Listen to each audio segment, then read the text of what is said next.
हाँ बोलिए विशु जी।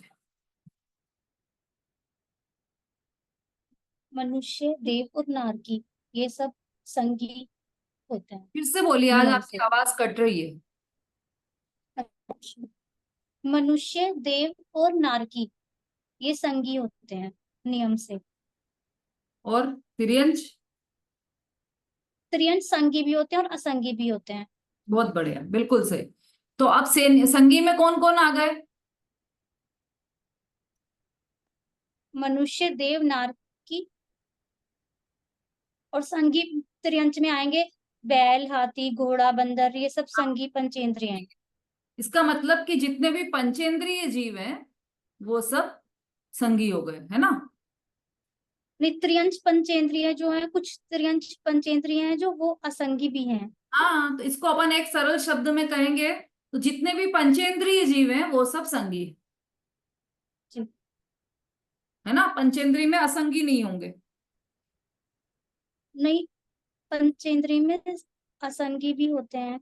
असंगी भी होते हैं, लेकिन देव, नारकी और मनुष्य और के हाँ जी, वो संगी, पंचेंद्रिय। वो नियम से हाँ, संगी। हाँ वो नियम से संगी पंचेंद्रिय ही है। ठीक है। जी।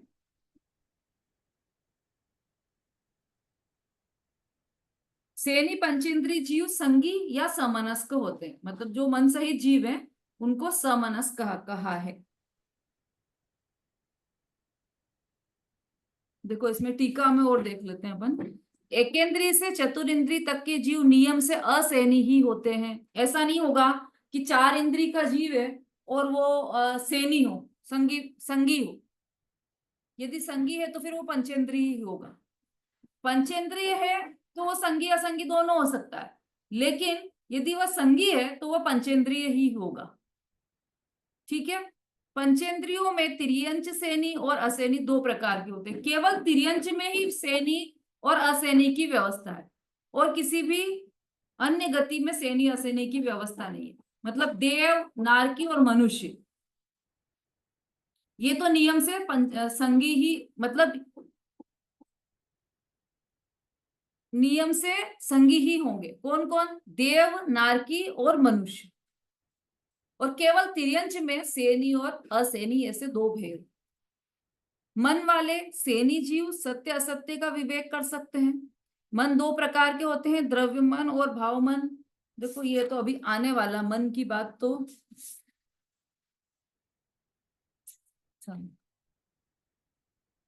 हाँ, मन का विषय ये सब आने वाले 21वें सूत्र के आगे आएगा ये सब।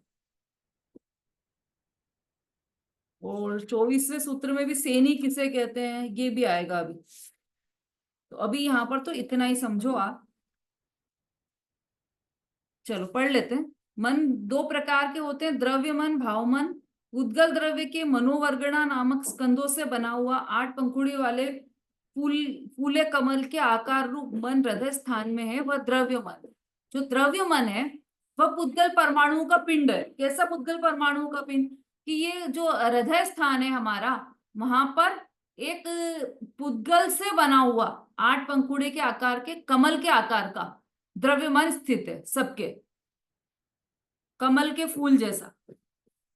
तो जब डॉक्टर ऑपरेशन करते हैं तब दिखाई देता है क्या? कि नहीं, तब नहीं दिखाई देगा वो, क्योंकि बहुत सूक्ष्म पुद्गल परमाणु से मिलकर बना है। वह इंद्रिय गोचर नहीं, इन चर्म चक्षुओं से नहीं दिखाई देता है, इसलिए वह दिखाई नहीं देता है किसी भी डॉक्टर को या किसी को भी। तो पर वह होता जरूर है, द्रव्यमन कहते हैं उसे। और आत्मा की वह सूक्ष्म पुद्गल स्कंध होने से इंद्रिय ग्राही नहीं है। आत्मा के विशेष प्रकार की विशुद्धि भाव मन है। उससे जीव शिक्षा ग्रहण करने, क्रिया को, कृत्य को समझने, उपदेश तथा आलाप के योग्य होता है। उसके नाम से बुलाने पर वह निकट जाता है। इतनी आत्मा की विशेष प्रकार की विशुद्धि भाव मन है। उससे विशुद्धि मतलब यहाँ पर विशुद्धि मतलब परिणामों की विशुद्धि की बात नहीं चल रही है, यहाँ पर आत्मा के ज्ञान गुण की विशुद्धि की बात चल रही है। तो वहां पर उसके कारण जीव शिक्षा ग्रहण करने योग्य होता है ना, क्रियाएं समझने के योग्य होता है।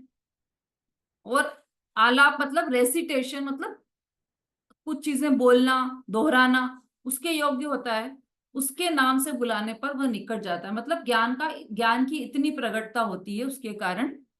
किसके कारण? ये भाव मन, यही भाव मन जो हित में प्रवृत्त होने की अथवा अहित से दूर रहने की शिक्षा ग्रहण करता है, वह सैनी है। और जो हित अहित की शिक्षा, क्रिया, उपदेश इत्यादि को ग्रहण नहीं करता, वह असैनी है। अधिकतर ग्रंथों में यही वाली परिभाषा आने वाली है, सैनी और असैनी की, कि जो हित में प्रवृत्त होने की अथवा अहित से दूर रहने की शिक्षा ग्रहण करता है, वह सैनी है।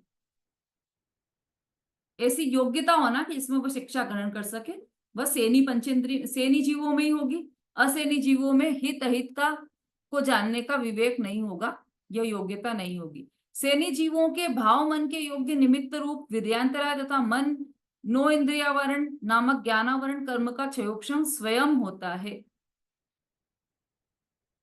भाव मन के योग्य निमित्त रूप मतलब वीर, अपन ने जो अंतराय कर्म पढ़े थे ना अभी पिछले उसमें जो 5 भावों की चर्चा चली थी, तो हमने कर्म को भी थोड़ा थोड़ा सा समझा था। तो उसमें एक अंतराय कर्म आया था, अंतराय का एक भेद आया था। किसमें आया था?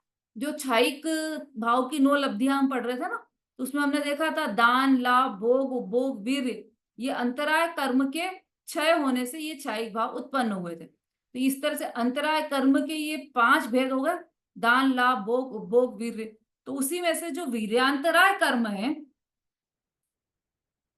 उसका क्षयोक्षम होता है, तब यह भाव मन होता है ना।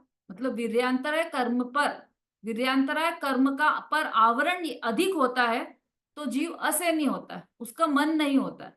लेकिन वीर्यांतराय कर्म का आवरण थोड़ा सा हटता है वीर्यांतराय कर्म का, तो फिर उसमें यह मन, भाव मन होता है। तथा मन नो इंद्रियावरण नामक ज्ञानावरण, ये ज्ञानावरण कर्म का भी क्षयोक्षम होता है, तब यह जीव मन सहित होता है। द्रव्य मन जड़ पुद्गल है, वह पुद्गल विपाकी कर्म उदय के फल रूप है। पुद्गल विपाकी कर्म उदय के फल रूप है। ये एक कर्म है जिसमें पुद्गल विपाकी कर्म है, उसके फल रूप है। जीवों की विचारादिक क्रिया में भावमन उपादान है और द्रव्यमन निमित्त मात्र है। भावमन वाले प्राणी मोक्ष के उपदेश के लिए योग्य है। जब भी किसी को मोक्ष होगा या मोक्ष का प्रारंभ होगा या सम्यक जो जिससे मोक्ष का प्रारंभ हो रहा है, वह कभी भी असंगी जीव को नहीं हो सकता। चारों ही गतियों के जीव को होगा, लेकिन संगी होना उसकी पहली शर्त है। संगी जीव को ही सम्यक तो होगा, संगी जीव को ही धर्म का प्रारंभ होगा। तीर्थंकर भगवान या सम्यक ज्ञानियों से उपदेश सुनकर सेनी मनुष्य सम्यक दर्शन प्रकट करते हैं। सेनी तिर्यंच भी तीर्थंकर भगवान का उपदेश सुनकर सम्यक दर्शन प्रकट करते हैं। देव भी तीर्थंकर भगवान का, सम्यक ज्ञानियों का उपदेश सुनकर सम्यक दर्शन प्रकट करते हैं। नरक के किसी जीव के पूर्व भाव के मित्राधिक सम्यक ज्ञानी देव होते हैं, वे तीसरे नरक तक जाते हैं और उनके उपदेश से तीसरे नरक तक के जीव सम्यक दर्शन प्रकट करते हैं। ये सब हम समझ चुके हैं पहले, जब हमने वो निर्देश, स्वामित्व, साधनाधिकरण, स्थिति, विधांत, इस सूत्र की चर्चा की थी, तब हमने डिटेल में ये बात की थी सारी, है ना। यदि आपकी विस्मृत हो गई हो तो वो वाली कक्षा आप वापस सुन लीजिएगा, उसमें से आप देख लीजिएगा। आगे चौथे से सातवें नरक तक के जीव पहले के सत्समागम के संस्कारों को याद करके सम्यक दर्शन प्रकट करते हैं, वह निसर्ग सम्यक दर्शन है। ये भी हमने पढ़ा था, अधिगमज और निसर्ग सम्यक दर्शन, है ना। हाँ, संगीता जी को तो याद आ गया है, बिल्कुल गर्दन हिल रही है बराबर, बहुत अच्छा संगीता जी। पहले सत्समागम के संस्कार प्राप्त मनुष्य सेनी तिर्यंच और देव भी निसर्ग सम्यक दर्शन प्रकट कर सकते, जिसे पहले समागम हुआ हो, वो समागम का वो देशना याद आ जाती है, तो उससे भी उन्हें सम्यक दर्शन हो सकता है। मनुष्य, सेनी तिर्यंच और देव, तीनों गति के जीव। ठीक है, तो ये हमने देखा संसारी जीवों के भेद 2 प्रकार के हैं, संगी और असंगी, समनस्क और अमनस्क, सेनी और असेनी या मन रहित और मन सहित। अब आगे बढ़ते हैं हम 12वें सूत्र पर। ये तो एक प्रकार से जीव के भेद हुए, दूसरी प्रकार से भी जीव के भेद किए जा सकते हैं। किस प्रकार से, तो वो इसमें बता रहे हैं। संसारिणस्त्रस्थावराः, सूत्र पढ़कर बोलिए। संसारिणस्त्रस्थावरा। देखो बोलना तो सबको है, माइक भले मैं एक का ओपन करूं, लेकिन बोलना सबको है। आरती जी।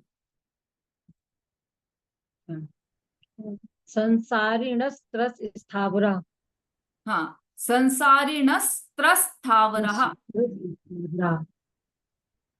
हाँ बोलिए, सब लोग बोलिए। संसारिणस्त्रस स्थावरा। हाँ ठीक है, संसारिणस्त्रस्थावरा। त्रस्थावरा। अब वो थोड़े से जो क्या होता है ना कि वो मालवा वाले लोग होते हैं, तो वो आधे स को स्थावरा बोलते हैं, इसलिए वो उसमें कंफ्यूजन होता है। तो आधा स को स्थावरा बोलते हैं, वैसे बोला जाता है। आधा स होता है ना, उसको स्थावरा।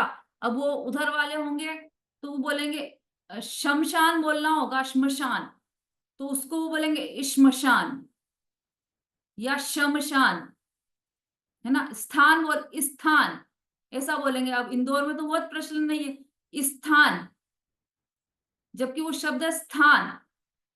थोड़ा थोड़ा सा प्रोनाउंसिएशन का हर क्षेत्र में अंतर होता है, थोड़ा सा, है ना। अब यहाँ पर इधर चंबल साइड में, बुंदेलखंड में साइड में बोलेंगे शुभ, शुभ को बोलेंगे शुभ है। तो ये थोड़ा सा अंतर चलता है। वीतरागी भगवान, तो बीतरागी भगवान, व और ब का अंतर चलता है इधर। पर अपने को तो सूत्र के उच्चारण में सावधानी रखना है। संसारिणस्त्रस्थावरः। ठीक है। अर्थ, संसारी जीव त्रस और स्थावर के भेद से दो प्रकार के हैं। पहले हमने सेनी असैनी देखा था, अब त्रस और स्थावर के भेद से भी संसारी जीव दो प्रकार के हैं। कौन कौन से? अब देखो, ये जो हमने किया था मन रहित और मन सहित जीव, संसारी जीवों के भेद, ये तो हमने किए थे अवस्था की अपेक्षा से। और जीवों के भेद किए थे संसारिणो मुक्ताश्च, वह भी अवस्था की दृष्टि से किए थे। अब यहाँ पर संसारिणस त्रस स्थावरा, त्रस और स्थावर है, तो यह कौन सी अपेक्षा से किए हैं ये दो भेद? कुंद प्रभा जी। ये शैनी असैनी, इसमें सैनी असैनी के मतलब उससे किए हैं ना, रस और जो स्थावर जीव है ना। नहीं नहीं नहीं नहीं, आप कहाँ पहुंच गए सुनीता जी?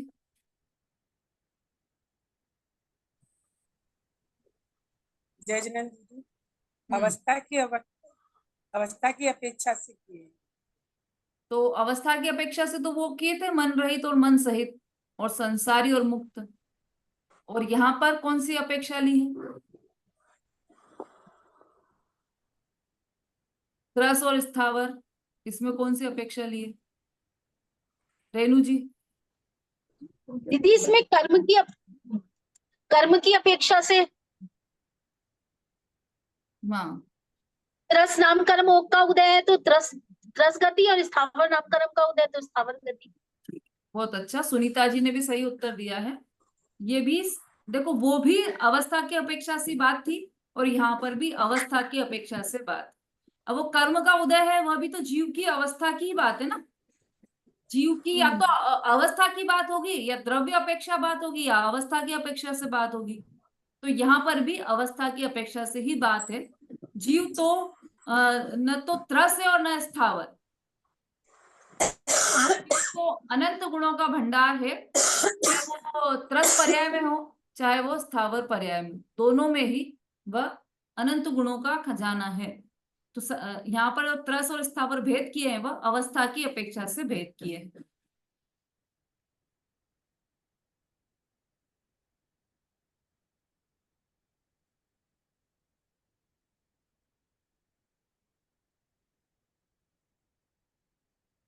हम्म। हाँ, इसकी टीका पढ़िए।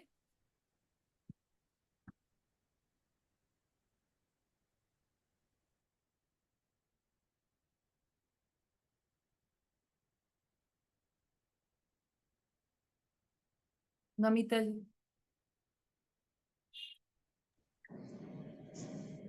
जीवों के ये भेद भी अवस्था दृष्टि से किए गए हैं। First point. सेकंड, जीव विपाकी त्रस नाम कर्म के उदय से जीव त्रस कहलाता है, और जीव विपाकी स्थावर नाम कर्म के उदय से जीव स्थावर कहलाता है।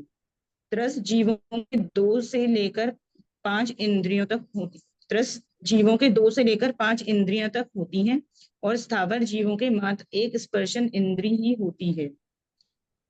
यह परिभाषा ठीक नहीं है कि जो स्थिर रहता है सो स्थावर है, और जो चलता फिरता है वो त्रस है। थर्ड पॉइंट, 2 इंद्रिय से अयोग केवली गुणस्थान तक के जीव त्रस हैं, मुक्त जीव त्रस या स्थावर जीव हैं, क्योंकि ये भेद संसारी जीवों के हैं। दीदी फोर्थ भी पढ़ूं? प्रश्न है इसमें। नहीं, अब वो बाद में पढ़ेंगे, अपन पहले इतना समझ लेते हैं क्योंकि फिर समय भी हो जाएगा ना, अपना हो ही गया है समय, तो शॉर्ट में समझ लेते हैं। ये पहली बात तो ये जीवों के भेद, ये भी अवस्था की दृष्टि से ही है, ये द्रव्य की अपेक्षा से भेद नहीं है यहाँ पर। दूसरा, ये दोनों ही नाम कर्म के उदय से है, तो ये त्रस नाम कर्म के उदय से त्रस पर्याय मिली है, और स्थावर नाम कर्म के उदय से स्थावर पर्याय मिली है। त्रस जीवों के 2 से लेकर 5 इंद्रियां तक होती है। त्रस जीव कहते ही इसे किसे हैं कि 2 से लेकर 5 इंद्रिय तक के जीवों को त्रस जीव कहते हैं, और स्थावर जीवों के मात्र एक स्पर्शन इंद्रिय ही होती है ना। अब जो स्थावर जीव हैं उनके केवल एक ही इंद्रिय होती है। अब इसमें लिखा है मात्र एक स्पर्शन इंद्रिय होती है, पर किसी किसी स्थावर जीव के रसना इंद्रिय भी हो सकती है क्या? एक ही इंद्रिय हो तो वो कौन सी हो सकती है, उषा जी?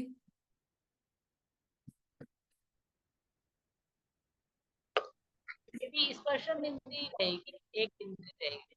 हाँ, पर किसी के स्पर्शन इंद्रिय और किसी के रसना इंद्रिय, ऐसा भी हो सकता है क्या?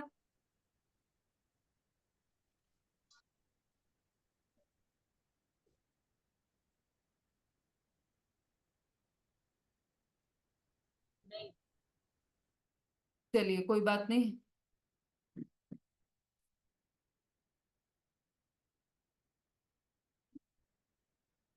रेखा जी? दीदी एक इंद्रिय होगी तो केवल स्पर्श इंद्रिय होगी और कोई इंद्रिय नहीं होगी। रसना या घ्राण नहीं हो सकती? नहीं। आवाज आ रही है? आ रही है। चलिए ठीक है, आज नेट थोड़ा शायद गड़बड़ कर रहा है। यदि एक इंद्रिय होगी तो स्पर्शन इंद्रिय ही होगी। 2 इंद्रिय होगी तो कौन कौन सी होगी? स्पर्शन और रसना होगी। 3 इंद्रिय होगी तो स्पर्शन, रसना और घ्राण। 4 इंद्रिय का जीव होगा तो उसकी कौन कौन सी इंद्रियां होंगी? स्पर्शन इंद्रिय, रसना इंद्रिय, घ्राण इंद्रिय और चक्षु इंद्रिय। और 5 इंद्रिय का जीव होगा तो उसे कौन कौन सी होगी? स्पर्शन, रसना, घ्राण, चक्षु और कर्ण। तो कर्ण पांचवी इंद्रिय है, इसीलिए ये जो पंचेंद्रिय जीव है उसमें सुनने की क्षमता होगी तो वह तत्व को ग्रहण कर सकता है। शिक्षा को ग्रहण या उपदेश ग्रहण करने की जिसमें क्षमता हो उसे संज्ञ जीव कहते हैं। तो वो ग्रहण कैसे करेगा यदि सुन ही नहीं पाएगा? तो कर्ण इंद्रिय होगी, वही पंचेंद्रिय जीव ही शिक्षा और उपदेश ग्रहण कर सकता है। तो इसका मतलब जो स्थावर जीव है या एकेंद्रिय जीव है उनके केवल स्पर्शन इंद्रिय ही होगी वह।